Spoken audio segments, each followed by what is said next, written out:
Hey guys, I'm Sage Valentine. Welcome to my channel with the same name. Right now I'm going to review CBS's Big Brother Season 17, Episode number 19. So what did I think about this episode? Do you guys want my honest opinion? I'm so over Shelli and her crocodile tears. I just don't care, honestly. I know she's upset she's on the block, but she really needs to stop living in a dream world and realize that her actions are the reason why she's on the block. It was not necessarily just the whole thing with Jason last week, which to me was pretty effed up. No, it actually had to do with the way that she and Clay have had their hand in just about every eviction for the past couple weeks. On top of the way that she walks around with this smug air about herself, and it's just not working in the game. If she makes it out alive this week, she will end up being a target again. And I know you guys are like, well, how? You know, because if James can't play HOH and Jackie doesn't win, how is she going to be a target? Because the apple cart is now upset. And little does she know, Vanessa and Steve are aligned. And little does she know that Steve is one of the reasons why she's on the block, because Steve and my boy James had that 5 o'clock conversation that I discussed in my previous review, all about putting Barbie and Ken, i.e. Shelli and Clay, on the block.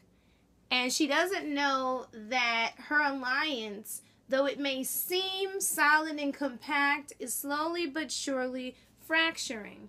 Because you can clearly tell something is off when Austin just doesn't care that she's on the block. Did you see Becky trying to get that veto? No, she completely threw the veto competition. Did you see Vanessa really, truly trying to win that veto? And you know good and well that if she had tried very hard, she would have won that veto. No, she took that trip from Ireland that then Clay took from her, and then she ended up being Jackie's squire. And then Shelli basically tried to convince herself that James was stupid enough to allow her to keep the veto so he could go take the $5,000. Yeah, $5,000 is nice. It's a lot of money for someone who does not have the money in their hand at the moment. Because if you think about it, a lot of people come into this game and quit their jobs or take sabbaticals or don't have jobs to begin with. So $5,000 would look nice in your bank account after taxes. But no, James is not stupid. He took that veto, and I was happy he did. James was just sassy this entire episode, and that is why I am just kind of Team King James at the moment, because he's sticking to his word, he's sticking to his guns, and he's not changing his mind. I don't know why Clay and Shelli thought that they could just run to James and try to change his mind about not using the veto. And, you know, you could always put Steve up there. You could put, you know, Austin up on the block. No. Because Austin honestly has convinced everybody that he wants to go to the jury house. Which I don't think James is stupid enough to believe that. But it's about time that you, at this point, cut the head off the beast. So either Clay or Shelli is going home this week. And Big Brother didn't show it. And they'll probably show it tomorrow if they have enough time. But somehow, some way, Shelli has convinced Clay to not wear his mic and basically sacrifice himself so he could probably get kicked out of the game. On top of the fact that Vanessa has rallied some troops, which I don't know why she's rallying troops, considering that Shelli has shown her that she doesn't give a darn about her. But Vanessa, for some reason, still believes in the Sixth Sense alliance that is slowly but surely crumbling at this point. After this week, regardless of who stays, that alliance will never be the same. Did you guys see how Clay was blushing when he was interacting with Meg? I don't know about you guys, but I don't recall Clay becoming that giggly and giddy with Shelli. I mean, he has his little romantic moments, kind of, sort of, with Shelli, but just the blushing, the body language, and everything. You can fake many things, but it's kind of hard to fake a blush and that smile. It was a very sincere smile. You guys are probably like, how do you know a smile is sincere?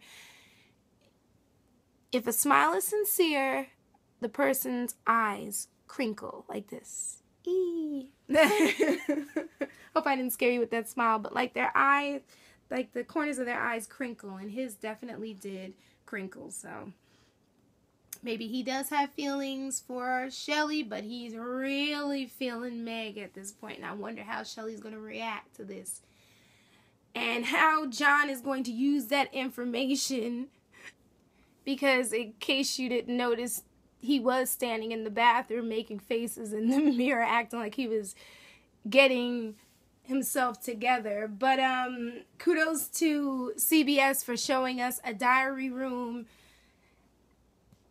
entry, I guess you can call it, of John not screaming at the camera, because John was cracking me up.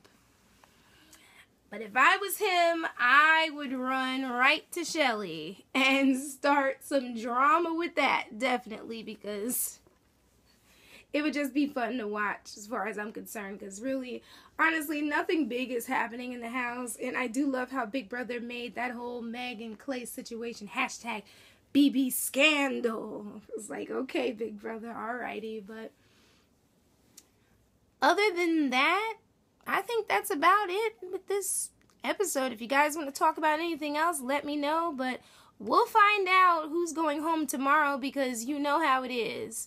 It's always a pendulum going back and forth. At some moments on the feeds, you hear people say, oh, I want this one out. Then a couple hours later, no, we need to get that one out. So you might as well just wait till Thursday. Then you can see a montage, possibly and hopefully, of Clay ignoring that big voice in the ceiling telling him to turn on his microphone or put on his microphone. But until tomorrow, you guys take care. I'm Sage Valentine. Don't forget to rate this video, leave your comments, let me know what you're feeling about this season and this episode in particular. Hit that subscribe button. Hit me up on Twitter and Google Plus at Sage Valentine. And if you no longer want the feeds, cancel CBS All Access. But if you want the feeds for free for 1 week, sign up for CBS All Access, because it's been getting pretty interesting for the past week, so don't miss it, because CBS, as I've always said, is only able to show a tidbit of what goes on in a normal day. But if you really want a well-rounded scope of every single house guest, definitely sign up for the feeds. But I love you guys, and I'll see you guys tomorrow. Bye, guys. Bye.